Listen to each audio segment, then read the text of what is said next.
Hi mga Megs! It's me again, Anan. So ngayon ay samahan niyo ako sa ating pagbabalot ng ating mga gifts para sa ating debut to parents. Actually matagal na tong video na to, ngayon lang natin na edit. So ayan, yung una kong binalot ay itong picture frame namin, which is lahat kami ay magbibigay sa mga parents namin ng ganyan.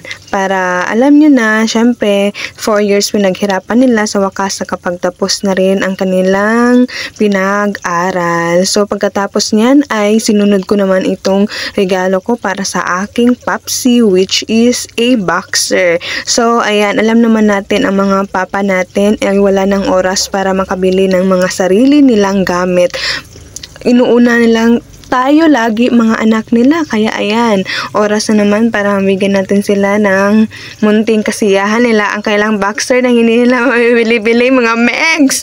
Ayan, actually thank you nga pala sa ating supporters, ating followers, subscribers, lalo na sa ating YouTube channel, dahil last June, nakasahod sa'yo, char! So, itong sahod ko ay inilaan ko talaga dito sa gifts na maibibigay ko sa aking parents. Ayan, binilhan ko ang aking mother ng gold bracelet. Actually, gusto ko sana ng ring kaso wala akong mahanap. Ang dami kong hinanap sa Facebook online kaso wala akong mahanap eh. Ayan. So, luckily, ayan, nakabili ako sa Palawan ng bracelet.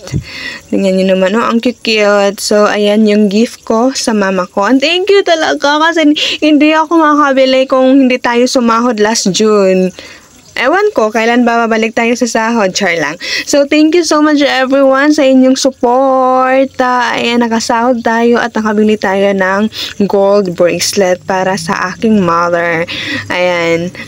Dahil nga naubos na namin ang kanyang bracelet kakasangla.